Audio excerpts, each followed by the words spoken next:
Good morning students. आज हम exercise 1.2 का सेकंड क्वेश्चन का फर्स्ट पार्ट करेंगे। एक्सरसाइज 1.2 के इसमें हमारे पास क्या है, कोई भी दो नंबर्स दिए हुए हैं 26 और 91। इनका हमने पहले क्या निकालना है, HCF, और क्या निकालना है, LCM, महत्तम समावर्तक और लघुत्तम समावर्तक। HCF highest common factor, LCM least common multiple, ये निकाल लिया हमने। और हमने क्या प्रूव करना है, इन दोनों को निकालने के बाद ये प्रूव करना है, ये सिद्ध करना है कि दो संख्याओं का गुणनफल, यानी कि ये जो 26 और 91 हैं, इन दोनों का जो हम इनको मल्टीप्लाई करेंगे, इनकी गुना करेंगे, वो किसके इक्वल आनी चाहिए, इनके ही HCF और इनके ही LCM की गुना के बराबर। Product of two numbers is equals to their HCF into HCF into LCM। ये आपने प्रूव करना है, ठीक है। अब पहला है हमारे पास 26 और 91। आप जिस मर्जी मेथड से निकाल लो HCF LCM, मैं इस मेथड से निकालूंगी। अभाज्य गुणनखंड की विधि से निकाल रही हूँ मैं, ठीक है। 26 दो के टेबल पे गया, क्या आ गया, 13। 13 खुद ही एक क्या है, अभाज्य संख्या है, 1। तो 26 के क्या बन गए, 2 गुना 13। ये फैक्टर्स बन गए हमारे पास 26 के। अब हमने क्या निकालना है, 91 के।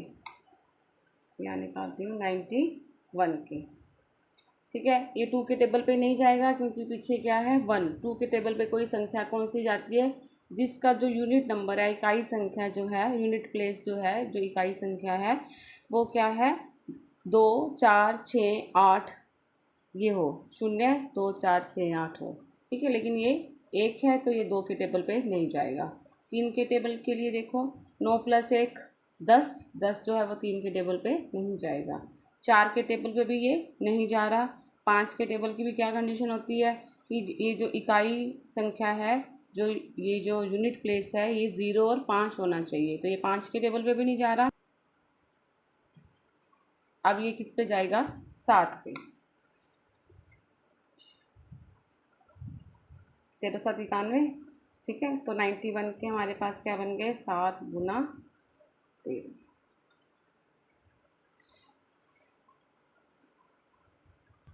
तो अब हमने इनका क्या निकालना है, HCF। क्या निकालना है, HCF। अब देखो, हाईएस्ट कॉमन फैक्टर, इसके फैक्टर्स हैं 2 और 13, ठीक है। इसके क्या है, 7 और 13। दोनों में से कॉमन क्या आ रहा है, दोनों में से कॉमन क्या आ रहा है हमारे पास, 13। तो HCF कितना आ गया, 13। LCM लीस्ट कॉमन मल्टीपल, जो कम कॉमन आ जाते हैं, ठीक है। मान लो 2 इसमें आ रहा है, इसमें नहीं आ रहा, तो भी हमने ये लिखना है। 7 इसमें आ रहा है, इसमें नहीं आ रहा, तो भी हमने लिखना है। 13 दोनों में ही आ रहा है, ये भी लिखना है, ठीक है। तो ये क्या बन गया, 13 7 91 दूना 182। आपके पास LCM कितना आ गया, 182। ये तो हमने निकाल दिया इसका HCF और LCM। अब आगे हमने क्या प्रूव करना है कि इन दोनों का जो गुणनफल है वो इनके HCF और LCM के गुणनफल के बराबर होना चाहिए। तो अब हम इसको प्रूव करेंगे। अब हमने संख्याएं हमारे पास क्या हैं, यहाँ कर लेते हैं हम ये।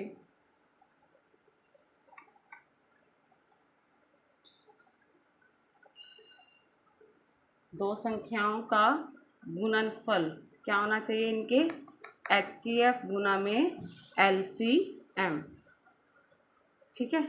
अब संख्याएं कौन कौन सी थी हमारे पास, 26 और 91।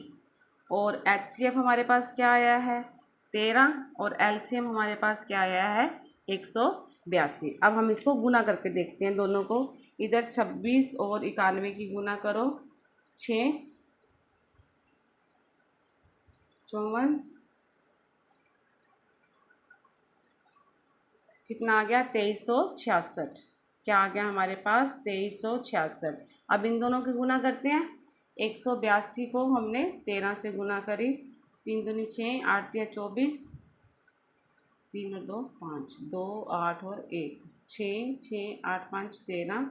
देखो बच्चे, हमने दोनों को ही गुना करी तो दोनों क्या आ गए, इक्वल आ गए, बराबर आ गए कि आपके पास जो दो संख्याएं हैं 26 और 91, इनकी जो गुना है वो किसके बराबर आनी चाहिए, इनकी HCF और LCM की गुना के बराबर आ जाएगी। तो ये प्रूव हो गया product of two numbers is equal to their HCF into LCM।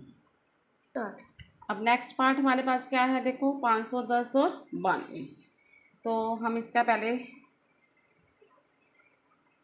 HCF और LCM निकालेंगे। मैंने अभाज्य गुणनखंड विधि से कर रहे हैं हम। देखो पीछे 0 आ गया तो ये 2 के टेबल पे जाएगा, 2 दूनी 4 इधर आ गया, 8 दूनी 10, ठीक है। अब देखो अब ये किसके टेबल पे जाएगा, 5 5 10 और 2 12, तो ये 3 के टेबल पे जाएगा, 3 के टेबल पे चला गया, 8 दिया 24, 5 दिए 15। अब 8 और 5 क्या हो गया 13, तो ये अब ये 3 के टेबल पे नहीं जाएगा, किस पे जाएगा 5 पे, ठीक है। 17 खुद ही ये क्या है, अभाज्य संख्या।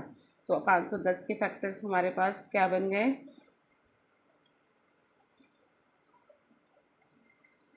अब हम निकालेंगे 92 के, 92 के। अब देखो यूनिट प्लेस क्या है हमारे पास 2 है, तो ये 2 के टेबल पे जाएगा,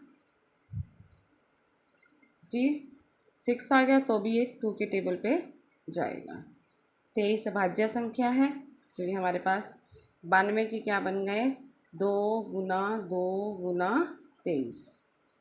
अब हमने पहले क्या निकालना है, इसका HCF, क्या निकालना है हमने HCF। अब देखो इसमें 2 कितनी बार आ रहा है, हाईएस्ट कॉमन फैक्टर, इसमें 2 आ रहा है, इसमें भी 2 आ रहा है, इसमें 2 एक बार आ रहा है, इसमें 2 2 बार आ रहा है, लेकिन हमें तो क्या चाहिए, जो ज़्यादा कॉमन है, हाईएस्ट कॉमन है। तो दोनों में से कॉमन कौन सा आ रहा है ज़्यादा, एक बार ही 2 आ रहा है ना, इधर एक बार 2 आ रहा है, इधर भी 2 बार 2 आ रहा है, लेकिन दोनों में से कॉमन क्या आ रहा है, सिर्फ एक बार 2 आ रहा है, तो हाईएस्ट कॉमन फैक्टर हमारे पास क्या आ गया 2। अब हमने क्या निकालना है, इसका LCM।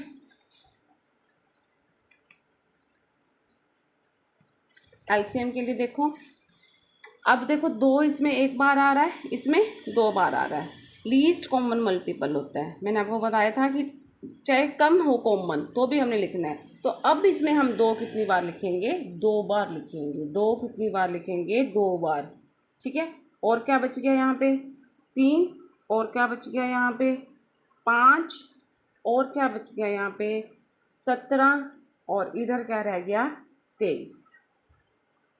अब हमने इनको क्या करना है, गुना करनी है, 2 दूनी 4 दिए, 12 5 60, ऐसे डिवाइड कर करके कर लेना, ठीक है। अभी मैं इसको गुना करके दिखाती हूँ आपको।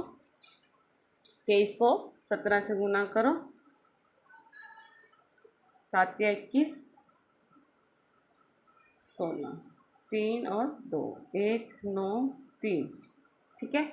391 आ गया। अब इसको 6 से गुना कर देते हैं हम, 6 9 6 54, 6 3 18 और 5 23, हमारे पास क्या आ गया 23 460, ठीक है। हमारे पास LCM कितना आ गया 23 460। अब हमने क्या प्रूव करना है, दो संख्याओं का गुणनफल, दो संख्याओं का गुणनफल किसके बराबर होता है, इनके HCF और LCM के गुणनफल के बराबर। संख्याएं कौन सी हैं, 510 और 92, और इनका HCF कितना निकाला था हमने 2, और LCM कितना निकाला है हमने 23 460, ठीक है। अब हम इन दोनों संख्याओं को गुना करते हैं। देखो हमारे पास क्या है, 510 को मैंने 51 लिख दिया और 92, 2 5 दूनी 10, 9 45, कितना आ गया, पीछे 0, इसकी 0 लगा देंगे, हमारे पास क्या आ गया 46 920। ऐसे ही इसको करो 2 से गुना, 0 6 दूनी 12, 4 दूनी 8 और 1 9, 3 दूनी 6, 46 920। तो यही प्रूव करना था कि ये दोनों आपस में क्या आने चाहिए, इक्वल आने चाहिए। तो इससे रिलेटेड जो 2 और पार्ट्स हैं वो आपने खुद करने हैं, ठीक है।